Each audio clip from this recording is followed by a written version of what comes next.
Radio.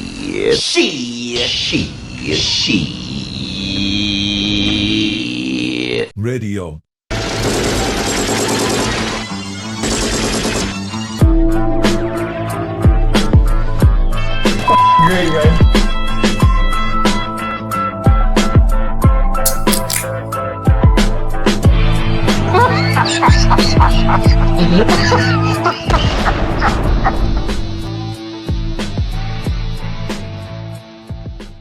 Ladies and gentlemen, welcome to Shit Radio. I'm Bill Brasky. That's Liarz. Yo. And that's Wasted. Hello.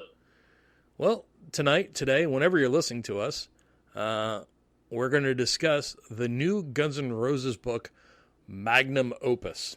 I, myself, did not want to talk about this book. It was requested to us by some of our friends over at badapplesforum.com. They said, "Hey guys, you gonna talk about the book?" I said no. Liar said yes. And Wasted said, "I'd like to talk about the book," and then he got drunk. So here we are. We're going to talk about it. Liars, you want to give a little backstory or Wasted? Well, I'll leave it to Wasted because he's the one that's actually read the book. Was he I sober? was very intrigued because... Am I sober? No, was Wasted sober when he was reading it? I'm not sure. We'd have to ask Wasted. Wasted, were you sober when you read it? Yeah, sort of like just hungover is when I read it when I was hungover rather than drunk. Well, it's written by James Greene Jr. and he's not a Guns N' Roses fan really. So in the first chapter, that's what he sort of outlines.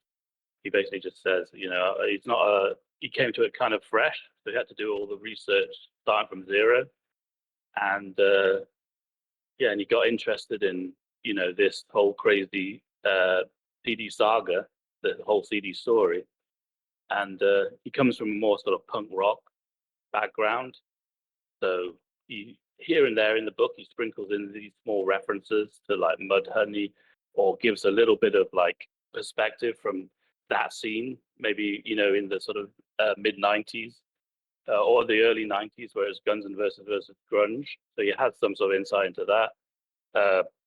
I would say, if you don't know the story or the CD story, the crazy story, or even if you haven't really, you've never even read a Guns N' Roses book, it's a pretty good overall. Like it's quite detailed. All the crazy stories are in there. The Buckethead Coop and Dr. Pepper, all the leaks. It goes through the whole thing.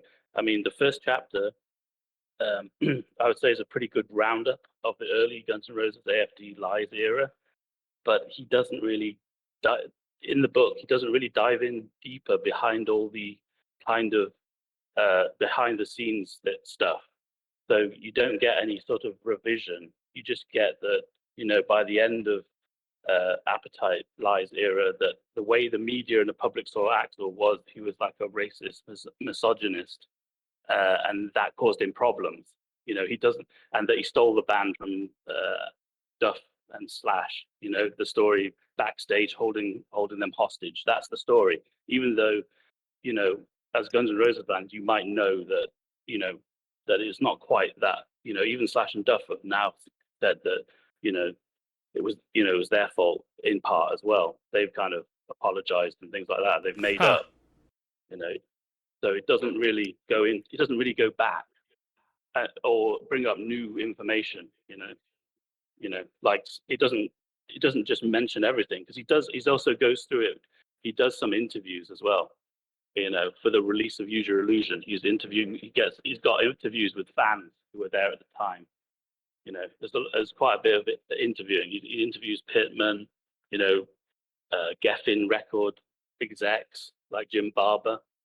So he's got his own sort of kind of interviews running through it. But I wouldn't say there's any big revelations in the book which would really, he was not going to change your mind about what you think happened with Chinese democracy. If you're a fan and you followed it, there's only little snippets of little details and maybe anecdotes that you'd forgotten. or you never, there's a few things I thought, I'm not sure if I've heard this detail before, but it's few and far between. But he does cover the whole span of almost from the beginning of Guns N' Roses all the way through. And he talks about all the psychics. Axl's psychotherapist. He's quite good on and Yoda, Maynard, going to Sedona. How after Axl was accused of all this abuse, suddenly he became more like a woo-woo. Yeah, he got into New Age religion. And it's also good on the kind of the relationship between Axl and the record company. And it puts like Axl wanting to be like a huge rock star and be successful in context of all the kind of machinations of the industry, and you can sort of see there's problems with Interscope. Geffen and A&M were like folded into Interscope. So Jimmy Iovine, he's really had quite a lot of influence on Axl. So you can see the dynamic between, and it sort of explains some of the delays and things like that. It's also good on Geffen. Geffen, it wasn't just Axl. Geffen treated a lot of their artists as very standoff. Like Peter Gabriel had the same treatment. They just let their artists do what they want and give them the money, and they just hope that the record's going to come. So there's no real pressure to get the album out. So it's sort of fun to go back, read back through the whole story as a sort of as a narrative or as a story, rather than just seeing loads of very detailed quotes. So it was nice to get it all in order, and you can remember the bits that you'd seen. There's things, I forgot about that, because it's so detailed. That's what I'd say. It's very detailed. And then here and there things pop up which you would say are quite funny, and maybe you didn't know. I've got a few of them here. Like at some point, when some label executive at Geffen asked us, how do you put up with Axl? And his quote is that if this guy sings, then it means millions of dollars to us. I don't think I've ever seen that quote from Duff before. Jim Barber was like a kind of Geffen executive guy. He basically he had an affair with Courtney Love, and he came in. He was always talking to Axl, in the studio, sort of relaying messages backwards and forwards. And one day he came in, Jim Barber came in, and Axl said, "You've got to get him out of here. He smells of Courtney Love." And then, but nobody knew that Jim Barber was having an affair. The person telling the story said that this was like Axl's psychic abilities. He could smell. Also, like, there's a very small detail in the artwork. There was some kind of artist who worked with Better. After Del James and Better were working with them on the album artwork. At some point, Axl sent a long, like, sort of stream of consciousness email. And one of the things he said is he wanted to know if he could get a squirrel that we worked into the artwork. Yeah. Also, the riots. It was quite good on the riots. There was a riot at the beginning in Vancouver and a riot at the end in Philadelphia. One of the singers, I think the singer of CNY or the CKN, or whatever that band's called. CKNY. Yeah. He said it was like perfect fucking symmetry. But the detail in the book that I thought was funny is that when those shows got cancelled, each show, Guns N' Roses was set to make $750,000. So when they cancelled those shows, Guns N' Roses lost $11 million. But hold on a sec. Hold on a sec, Wasted. Yeah. Guns N' Roses were at this. This is obviously during the Use Your Illusion tour, correct? Yeah. They were demanding $750,000 a show back then. That's what it said. Man. Yeah, that's what they got. That's what the promoter was saying. Because this promoter was complaining that Axl only, when they didn't sell tickets, Axl would show up, and when they had sold all the tickets, Axl would like not show up. But wow. Yeah, $750,000 they lost, and they had a certain amount of shows to go, which got cancelled, didn't they? Because of the riot, They lost $11 million on that, And Axl had already been paid $1 million for that tour to show up front. Wow. Like I said, it's good on the Yoda, the psychic. Yoda was Axel's psychic, and it kind of gives details of that. Like what she was telling him is that he was one in 13 people, one of the 13 people in the world who could save humanity. So that's what Axel was being brainwashed by Yoda. So that's why if you then read the "Oh my God" press release, when Axel says it is a tough job, but it's like kicking the shit out of the devil or something like that. That all sounds like it's kind of from this new age religion that Axel was being, wasted. like, brainwashed It's into. wasted. I got to stop. Yeah. Because your train of consciousness doesn't make sense. Oh my God was really for a movie called End of Days, where guess what? Arnold Schwarzenegger fights the devil.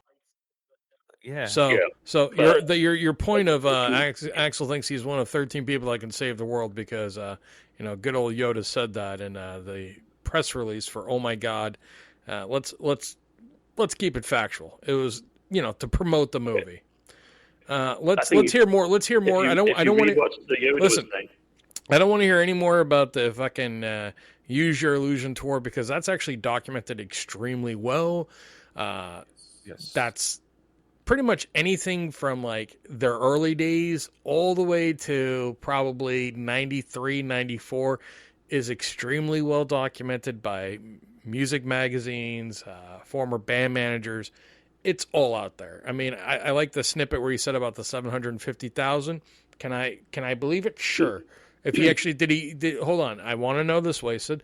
In the book, does he actually have like a contract or any legal documents that say this?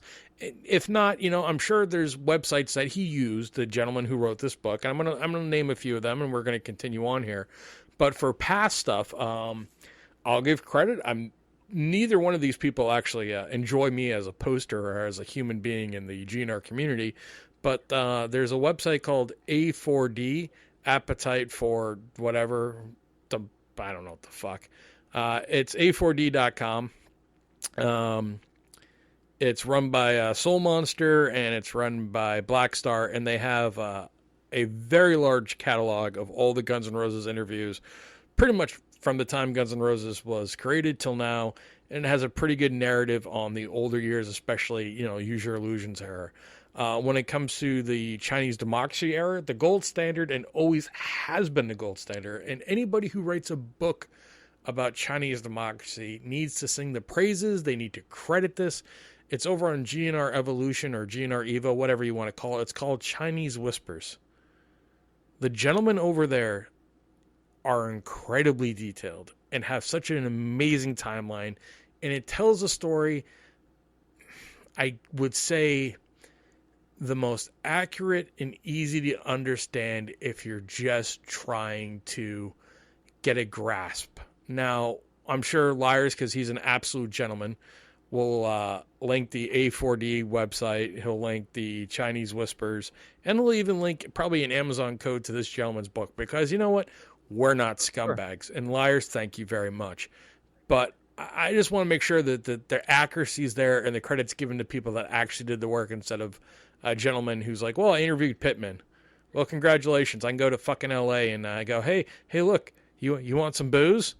I think there's drugs down there. Come on, Pittman, let's go. Did he get anything out of Pittman that was interesting? Because, I don't know, Pittman was there pretty much the whole time in New GNR. Did he get any great insights, any secrets, any songs, anything that we didn't know?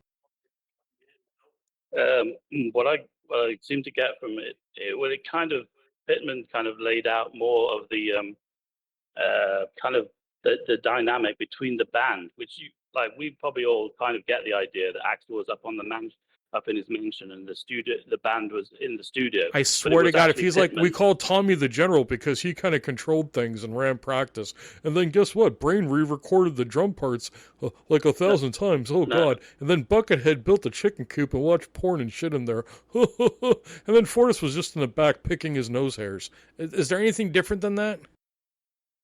Well, I would say, like I said, if you know everything about this, about the story, there's only small little details in it where you go, oh, that's like something like something that we didn't know, So, but Pittman really kind of he was the one that was the only thing that I didn't really know is that Pittman was the one who was kind of like Axl's kind of songwriting partner in the early stages of the album. That's Like it was that's Pittman, ridiculous. It was Pittman and Axl together. No, Pittman was the one going to meet. Are you telling me Chris Pittman is the new West Arkeen? Kind of. He was working with Axl up there as a songwriting collaborative.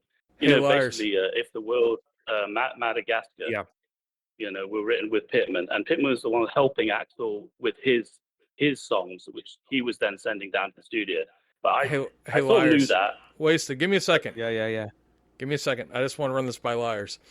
So, hey, Liarz, Slash, Duff, Axl Rose himself has even said he brought Paul Tobias in to kind of replace Izzy and be his songwriting partner since he knew him from Indiana, and he wrote previous Guns N' Roses songs, and he's credited all over Chinese Democracy.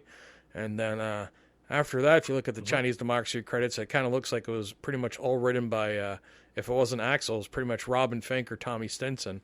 Last time I checked, Pittman really doesn't have shit. Josh Freese was the guy who pretty much wrote Chinese Democracy with Axl.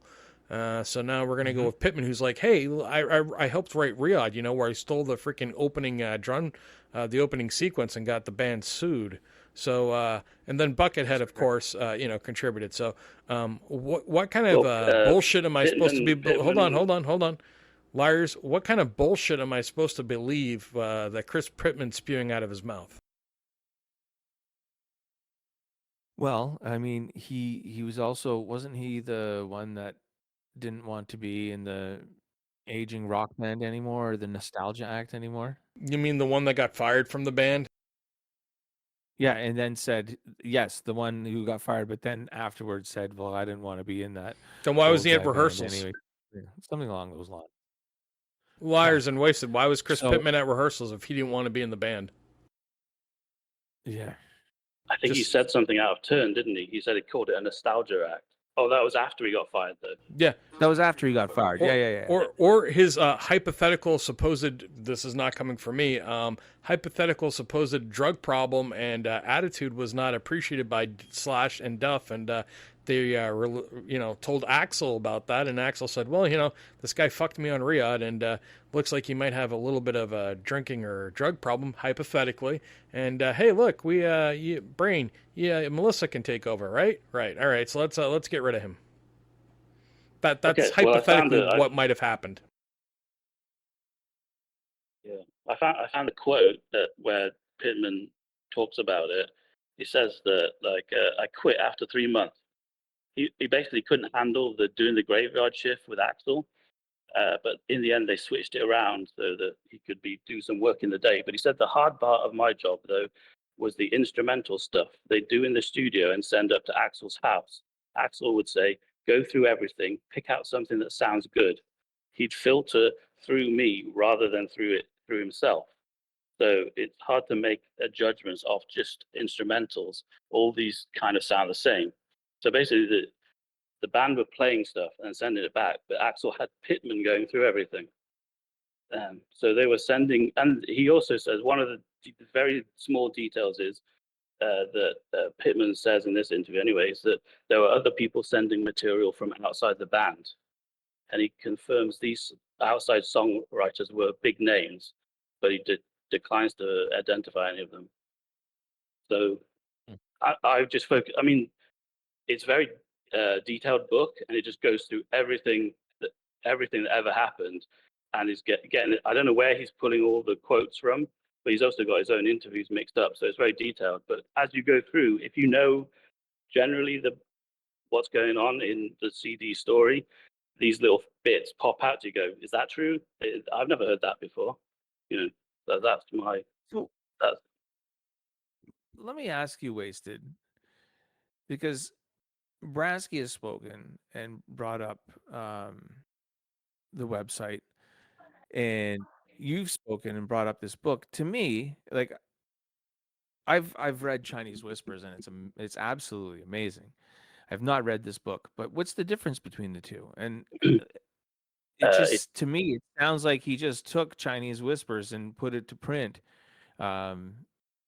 through a publisher as opposed I to feel like there was like like I feel like there's just more stories in it, and some maybe a little bit more gossipy or something.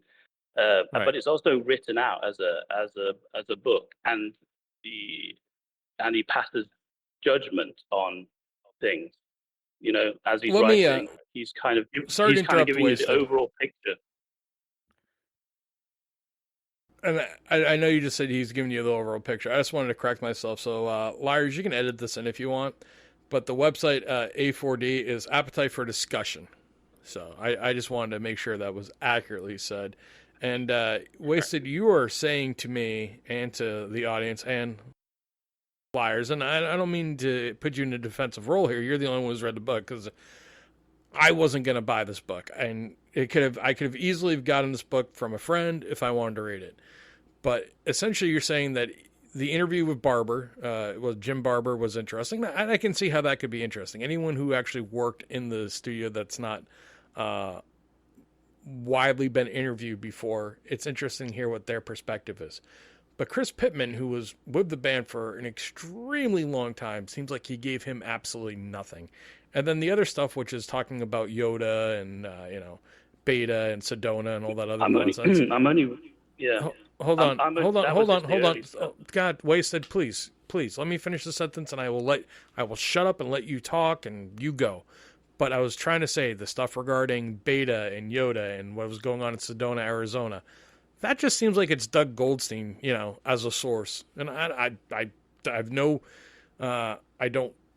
never spoken with Doug personally. I have nothing against him, but that's what it sounds like. It just seems like a lot of the old stuff is probably from Niven, and then the other stuff is from Goldstein, and then he talked to this Barber guy, and then he talked to Pittman. And then, between Appetite for Discussion, GNR Evo with Chinese Whispers, even Brando's show, Appetite for Distortion, he's had some really good guests on. He's actually had Sean Beavan on, who I think would have been a lot better to be interviewed in this book. If you can go get Sean Beavan, you can talk to him and go, hey, what was going on? If you go talk to Buckethead, if you could go talk to Fink, go talk to Tommy Stinson, go talk to people that were actually really involved in this book. Why didn't he talk to Billy Howerdale? Did he talk to him? It's hard to tell. He got quotes from all these people, and he did his own interviews, so it's hard to tell inside the book. He's got quotes from everybody.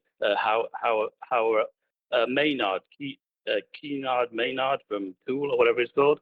He's also in there giving a story which sounds like some kind of inside his story about Axl Rose. I don't know what's new and what's he's got from another source, but he also interviewed the head of Geffen, who took over after David Geffen left. So, and he also seems to have stuff about Jimmy Iovine, a lot of quotes. Jimmy Iovine. Let me ask you this, Wasted.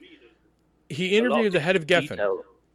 Did he? And does the interviewer in the book? Did he ask, "Hey, was Chinese Democracy ever presented to you as a finished product, ready to be, put on store shelves?" Did Axl ever say, "Hey, I'm ready, it's done"? Because it's been stated numerous times by many people that Axl, in 2000, 2001, 2004, or not 2004, 2006. So we got 1999, 2001, and 2006, Axl Rose said, "Hey, this is done. Let's go get it done. Go master it. Let's put it out, and then I'll do the artwork, etc. Work on promotions." Did he ask that question? That is in the book, but it's more to do with Bob Ezrin. Bob Ezrin, he told the story's told that everybody knows that Bob Ezrin came to talk to Axl about the album, said he only had three songs, but I'll work with you. And Axl said, "No, I'm ready to mix." And Ezrin said, "No, we're not ready to mix." And then in the Iovine part, it kind of gives you a sort of history of Jimmy Iovine's relationships with other artists. And basically, he was known as Golden Ears because he was the one who mixed or got the version of Rock and Roll by John Lennon perfect, so that John Lennon said that you did the best. You're the best at doing this. I'm going with your version. So But Irvine told other artists, the record's not done until I say it's done. So that plays into, Axl also being told the same kind of thing by Irvine. It's like, no, it's not ready. It doesn't sound right to me. You can do better. So let me Wasted. Let me ask you this, and Liarz, please chime in too. So you have the Chinese democracy. You have Axl Rose in the Wilderness Years article by Rolling Stone. You have I believe it's 2005, and if I'm wrong, it could be 04, but I'm pretty damn sure it's 2005. New York Times article talking about Chinese democracy being the most expensive record. The label itself stated they wanted to release it multiple times. They stated they wanted to release it in 2004, but instead we got greatest hits. They wanted to release it so many times. Alan Niven has said it. Tom, not Niven. Please, excuse me, I'm wrong. A little tired here. Tom Zutaut said they wanted to get it done back when he was with them back in 2001. The Bevan album was completed. The Roy Thomas Baker album was completed, and they kept redoing it and redoing it. So why is that not stated? Why is that answer not? Why is that question not asked? And why is there not an answer if you're talking to the guy who works at Geffen? And just don't say it's because, oh, well, Jimmy Iovine just wanted to hear it. Then doesn't that contradict everything that's being said there? I don't know. I think it's in the book. It's everybody knows that in '99 the label said no, and in 2001 the label said no. 2004 they wanted it, and they tried to sort of blackmail Axl. Not blackmail, kind of just like make him do it. Otherwise, we're going to release the greatest hits. But it goes through all this. Why was Merrick interviewed? If you know this, sorry, was Merrick interviewed? Merck's in there as well. I think that might be the part that I thought was lifted from Chinese democracy. No, was Chinese whispers. I'm not talking quotes. Whispers? I'm not talking quotes, because if these are all just quotes, the book is a joke. But did he actually sit down and interview Merrick and go, hey, tell me what's going on? Or no, did he just use quotes? Because I can just use quotes too. I can have AI just freaking go to Chinese Whispers and GNR Evo and just take everything from there. Go to Appetite for this discussion, take all that stuff, and you can just go, oh look, I got all these quotes, and that's what happens. Like, dude, did you actually interview him? It's a mixture. I don't think I would say he didn't interview him, but he did interview some people. He got interviews and he added that into it. So I don't think the whole book is not just full of his interviews. But I'm saying that the interesting parts normally come when he interviews somebody, like when he interviewed the Pearl Jam drummer that joins. Dave Cameron? No, Dave Abruzzi. Abruzzi? Yeah, that guy. He got kicked out of Pearl Jam because he liked cars and girls too much, supposedly. But anyway, he joined, and I think he got an interview. I think James Greene interviewed him a bit, and he gave a few details here and there. Talking to how he had to get past Better to get to Axl, and no, go ahead. Sorry, Wasted. I'm just trying to remember what he said in the interview. It was a kind of Doug. You told him about when Doug Goldstein came up to him and said, don't worry, this project is going to fail. He's talking about the CD project. But if you stay in sort of tight with Axl, when the reunion happens, you'll be the drummer, because Axl doesn't like Matt, and he doesn't like these other drummers that have come through. And he's saying this to Dave Abruzzi? Yeah, this is what he said to David Abruzzi. So it's these little nuggets inside of the. Who was there for less than weeks, which is a joke. Yeah, he didn't last very long. Yeah, but he was just giving. He's like, the book probably gives you a better picture of the sort of atmosphere and kind of what was actually going on between all these. When the new members come in, he's quite good on all the new members coming in, because he gets has interviews with people, like the new member that came in or somebody else is talking about them. So you get more of a sort of detailed, when Brain comes in, That's all in Chinese Whispers, dude. Album.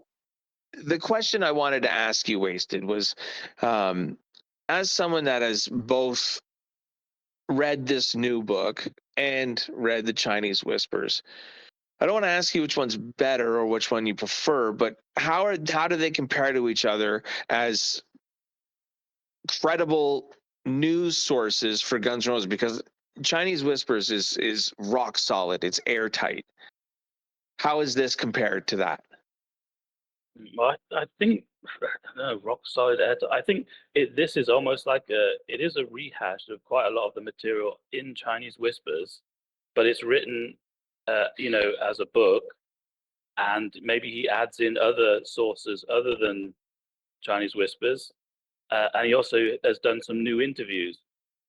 So it's basically a rehash. Like I said, if you've never read a book about the Chinese democracy story, or even a Guns N' Roses book, it would be a good read. But if you already know all the Chinese Chinese Whispers material inside out, or you've been following it at all, you've heard all these stories again, but it's enjoyable to go through them again, And then here and there, like I said, there are these little new bits, some from his interviews, and some just maybe that I sort of knew but I'd forgotten about.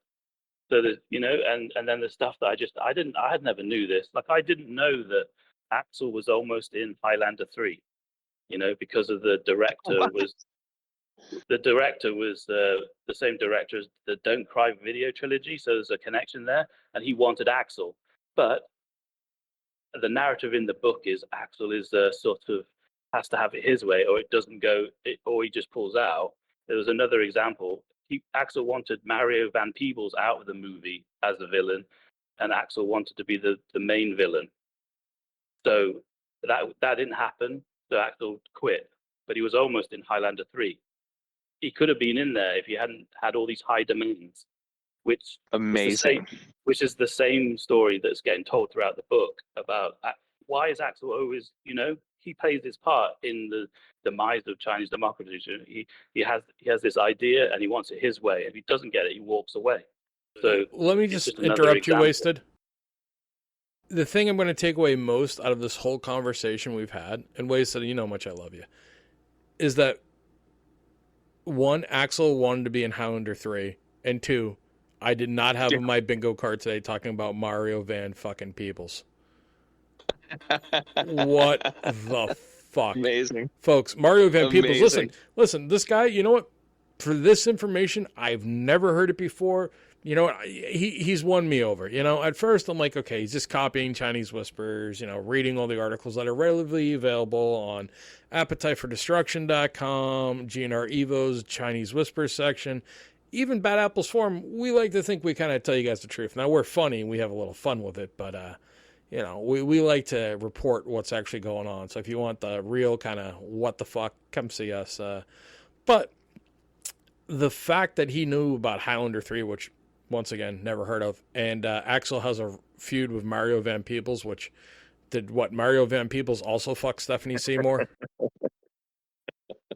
It's so good. I don't know why he Of all wanted the people. Oh man, I love it. Just everything about this stupid band is just weirder and weirder every day. Axl Rose had a feud with Mario Van Peebles. Dude, that's the fucking best. We need to make a short out of this, all right? This is all those YouTube shorts. That's what all those hip young kids are doing these days.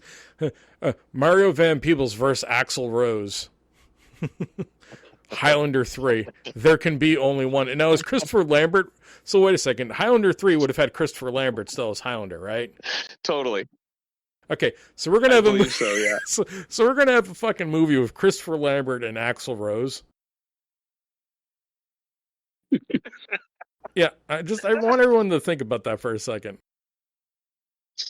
And if folks, you're like, oh, who's Christopher Lambert? Listen, you ever watched the original Mortal Kombat? Raiden, okay? That motherfucker and Axl Rose on the same set. I'm really thinking if this happened, the Matrix simulation, the whole world, boom. That's great. But it's just absolutely great, man. But it didn't happen because Mario fucking Van Peebles. Yeah, it doesn't say why he had a problem with Mario Van Peebles. Hold on. I'm wasted. I'm gonna use one of my insider sources here. I'm gonna text somebody. Hold on. Okay, no, I got the answer. Do you know who Axl wanted to replace Mario Van Peebles with? Who? Billy Blanks. He wanted to have him do fucking Tybo. I mean, if this is Oh, real, man. if this is real, God bless him. But I mean, the believability of this. So, what years was this supposed to happen? Like, hold on, like Liarz, you and Wasted talk here because I got to see when Highlander 3 actually came out because the fuckery in this really is sparking high. Well, it's at the height. I'm telling you, the It's Wasted. Yeah. Go I ahead. was just saying it's at the height of Axel's fame, you know, somewhere after the success of Use Your Illusion, and he thinks that he can be a movie star, and he's got this Right. role, and it's after the Don't Cry videos, or maybe at the same time, because it's the same director or something, or he had something to do with the he directed those yeah. videos, Don't Cry or whatever. Listen, I'm really starting to question some of this shit here. All right. Okay, so here's why I'm questioning it. So Highlander 3 was released in 1994. Its release date, which means it was all done, first release date was November 30th, 1994 in the Philippines, and then December 9th in the UK. So Axel wasn't even fucking... How could he have done this? Like, a movie takes about 6 months to film, right? Yeah, but his part would have only taken probably a couple of days. Because I haven't seen the movie, but I imagine if Mario Van Peebles is a villain, is he like the main? Is he the main villain? It had something to do with villains. There was, Mario Van Peebles was a villain, and Axel was supposed to be a villain, and maybe Axel just wanted to be the only villain in it. I don't know. Maybe, yeah. Gentlemen, I don't know. let's... Yeah. This is amazing. So we're going to look at the cast. It was Christopher Lambert as Connor McLeod. You had Mario Van Peebles as the villain Kane. And then you had Deborah Kara Unger as the love interest. And Clancy Brown in our archive footage made an appearance, but he wasn't actually in it. So the fun thing was there was a sex scene, I believe, with Deborah Kara Unger, and she was actually in some other movies. She was in Payback with Mel Gibson. Right. Yes. So was Axl Rose just wanting to bang her? Is that what we're figuring out right now? Dude. So wait a second. He got in a feud with Mario Van Peebles, and he wanted to probably bang this Deborah Kara Unger lady. This is what I'm learning from this book. Amazing. Yeah. And Jim Barber smelled of Courtney Love, and Axel wanted a squirrel in the artwork at some point. These are just the little funny details I came across. Another one was I didn't really know, maybe everybody knows, about Roy Thomas Baker. In the day, he wears a white suit, and at night, he wears a black suit. In the day, he drives a white Rolls Royce. This is when he, joined the project. Everybody found out. So they got the studio hands interviewed, or whoever was telling the story. White suit, white Rolls Royce in the day, black suit, black Rolls Royce at night. And in the studio, he was in a lazy boy, and all he talked about was that his wife was in The Godfather. This is Roy Thomas Baker, and he had a sort of insight into why CD wasn't that successful. He was saying that big bands have a recognizable sound, and when you hear it, you go, that's AC/DC, or that's And he said that with CD, maybe what they recorded didn't have that kind of instant recognition. Like it had Axl, but it didn't really sound like Guns N' Roses. So that was his take. Well, I think that's everybody's take. Like, Not mine. Even to this day, people are. I don't. Do you think Chinese Democracy sounds like a Guns N' Roses album? I don't. Hold on, Wasted. I do. I just said that's not my take. I think it does sound like Chinese Democracy, no, but there's songs on Chinese Democracy, they go, oh yeah, that's Guns N' Roses. Listen, I listen to... Yeah, okay, fair enough. I hear Prostitute, that's fucking Guns N' Roses. I hear Better, that sounds like Guns N' Roses to me. There Was a Time, sounds like Guns N' Roses to me. IRS, sounds like Guns N' Roses to me. Now the rest of the stuff, not so much. But there are things. I can agree with that. Yeah, that's a fair assessment. Liarz. I think some of it does, some of it doesn't. but I don't think that that's Yes. why it wasn't successful. I think it wasn't successful, and this book paints this picture, is it just never was promoted properly. It never got the video that you have to have with the GNR album. It didn't have a section No, of it. They didn't no, do I it properly. disagree. People just fucking hated the album, man. Like, I think they just people didn't like it, man. Like, I've talked to people. People know I'm a big Guns N' Roses fan in my personal life. They all know. Everybody always asks, like, whenever like you meet somebody new and like, oh, you're a big Guns N' Roses fan, blah. What do you think of Chinese Democracy? They always say it's terrible. Like, but they it's probably haven't listened to it though. Yeah. I'm just saying it No, never, wasted. it's Wasted. Not, it's not enough. those. They've heard enough to form an opinion. It's not those people that. It's not those people that make the album big. It's when you get it to cross The over album to wasn't big. no, it wasn't big because it didn't cross over to a mainstream audience because they didn't. Because promote it was bad. No. You can make anything. You can make anything huge if you spend millions of dollars on videos. Like, No. Appetite for Destruction wouldn't sell. Use Your Illusion wouldn't sell without the videos and the promotion. Sure they would Like, have. Appetite was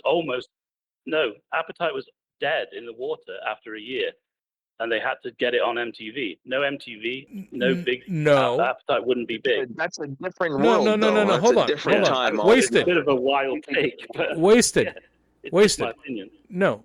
Your opinion, it's great. It's an opinion, but what you just said is factually wrong. The reason why Guns N' Roses got big on Appetite for Destruction, if we want to be accurate, is because Sweet Child of Mine was a crossover hit, which then got people to listen to the album and go, holy shit, this might be one of the greatest rock albums ever made, which it is.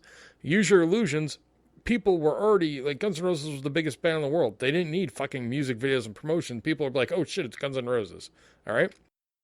Yeah. Problem with Chinese Democracy. No, stop. Wasted. You're going to let other people talk. I'm going to let Liarz talk. So when I'm done talking, Liarz is talking. You're rambling. The problem with Chinese Democracy, like Liarz said, is it's not a good album. There's reasons why it's not a good album. Could be the production, could be the layering, could be the mixing, could be the fact the fucking album came out probably 10 years too fucking late. If it came out in 98, 99, 2000, 2001, would have been a lot more successful, wouldn't have had all the layers, all the shit production that Karam did to it, and Axl wouldn't have got to keep tinkering with it and might have been more successful. But it was never going to be in the leagues of Use Your Illusions or Appetite for Destruction. Liarz, please talk.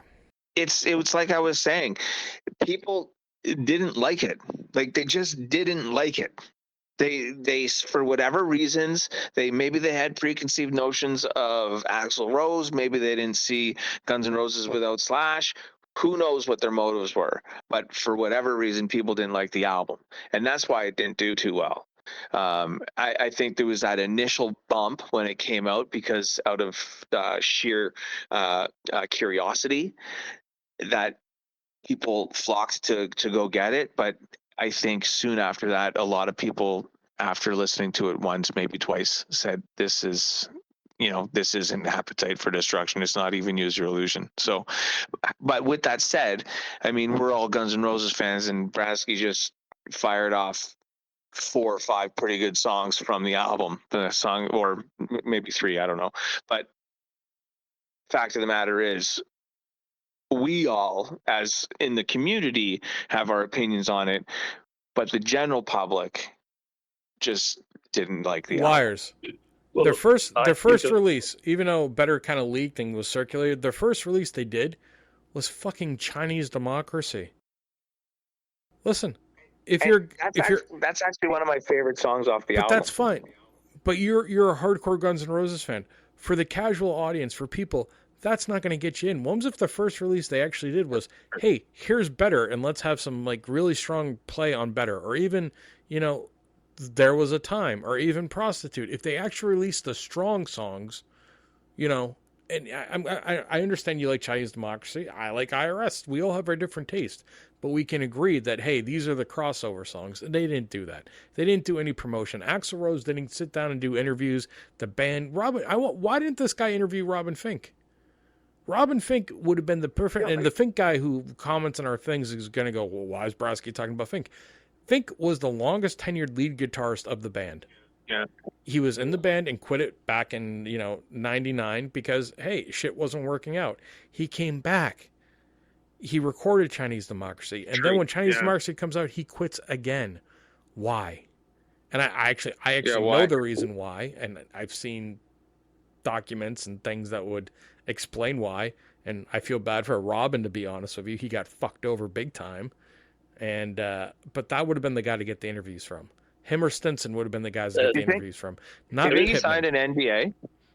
You think he signed an NDA? Yeah, but those expire, had to and then sign you can NDAs. speak onto your own experiences and this and that. And guess what? The NDA is not going to be worth, it's not millions of dollars NDA. These guys were all on salary, like some of them were getting 10 grand a month, some were getting 25. Yeah. NDAs expire. This guy that was the detail in the book. A detail in the book. The Pearl Jam drummer Axl wanted him to sign an NDA, and the Pearl Jam drummer said that I'll sign it, but I also want an NDA, you to sign an NDA, because I don't want you talking to me after you fire me, which Axl didn't like. But I think we're almost going in circles here. I mean, the Highlander 3 thing has been interesting. We are. But in general, my personal opinion, and Wasted, once again, you're the individual who read the book and trying to describe it to the audience and to us what your perspective was on it, was that this guy I'm not saying he copy and pasted, but he sourced things that have already been done, that are already out there, that are easily accessible to anybody. And the interviews they're not very telling. It's an enjoyable rehash with a few new interviews, with a few extra bits that come out here and there.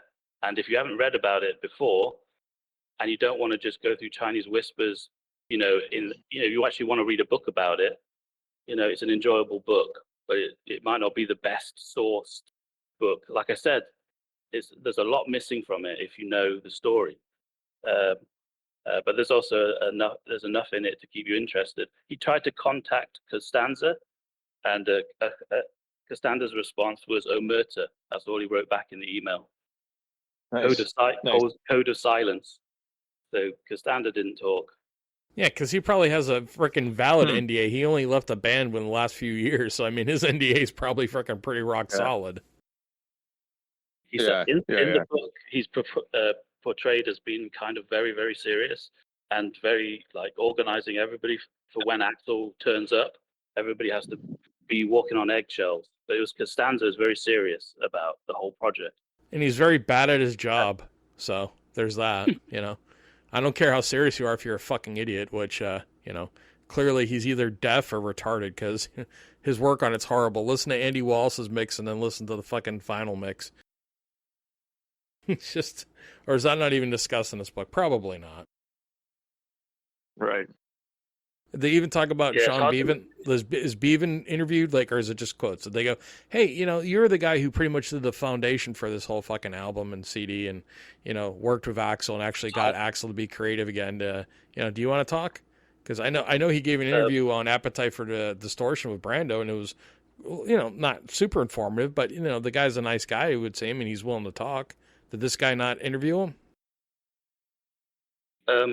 It's very hard for me to say. The book is very, very detailed, and he does have a section on Bevan, where he talks about going for dinner with Axl. Axl was kind of social with Bevan. He wasn't very social with anybody else, but he did. I swear to God, if it's about the fucking Christmas thing, I'm gonna fucking throw a tree at this fucking. I'm gonna throw a Halloween tree. No, it was more casual than that. Just going around to this house for dinner and things, but that's it all. Could have been. Yeah, there's definitely the whole thing is mostly stuff that you've heard before somewhere else. It's not somewhere else, dude. It's all in Chinese whispers. Well, Chinese whispers took all the quotes from other places and put it all in one place. Yeah, but you've heard it somewhere else. But they were the first to do it. There's stuff in Chinese whispers that I've heard other places before they put it into Chinese whispers. Because you're wasted. You're a legendary poster. You've been on the book. No, listen, I don't think people who are listening know this. Wasted's been posting for 27 fucking years on forums. He has more GNR posts than any other poster anywhere. You look at my GNR, the number one poster was Wasted. You look at Guns N' Effin' Roses when it was around, Wasted. You look at Bad Apple's forum, it's Wasted. All right, this guy knows more, been around more than anybody else. But I think we're going in circles here. Wasted, is there anything else you want to add? No, I think I described the book quite well, and you've described it quite well as well. And I've brought out a few of the funny bits in it. And you could read it, but it is quite a detailed, hard slog through. But it might end up being a documentary on Netflix, which will be even worse because they'll simplify it even more. So, I think Liarz, you know what time it is. Unless if you have anything else to add. No, I'm good. I'm good.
She radio never die.